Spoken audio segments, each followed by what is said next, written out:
Hey everyone, welcome to World Heritage Journey. Today we're at the Tasmanian Wilderness in Tasmania, Australia.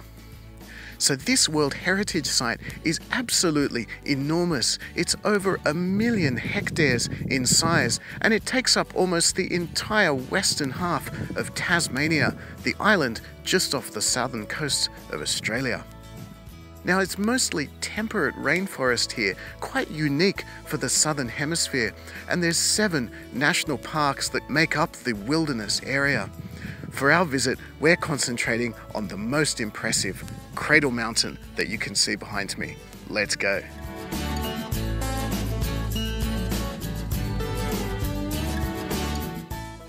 In the World Heritage process, sites are judged against 10 criteria for inclusion on the list.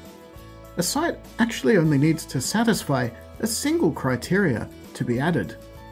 The Tasmanian Wilderness area, where we are now, satisfied 7 of the 10 criteria, more than any other World Heritage Site, which really gives you an idea of how special this place is. The island of Tasmania separated from the Australian mainland about 8,000 years ago, leaving its plants, animals, and indigenous population completely isolated. This means for us that the environment here is totally different to what you find back in the rest of Australia.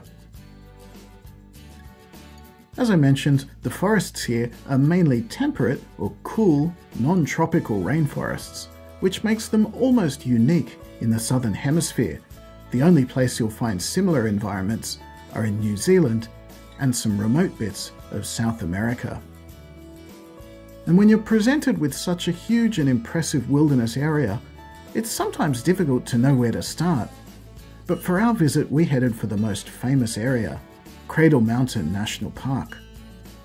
We followed a day-long hiking trail that started down in the forests and wound its way up past beautiful creeks and waterfalls, up through alpine moorlands and grasslands, across soggy peat bogs,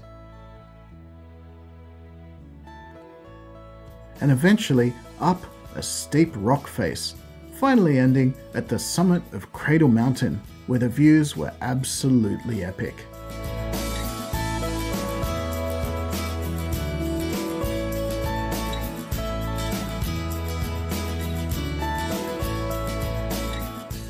We returned to the car via the gorgeous Dove Lake, and unusually for us, we even managed to spot some Tasmanian wildlife, including wombats and wallabies.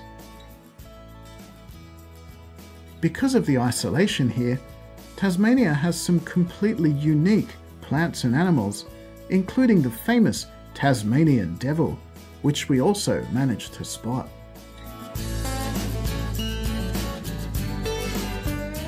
Back in the day, there was also the Tasmanian tiger, or the thylacine, but the last known specimen died in a Melbourne zoo in the 1930s.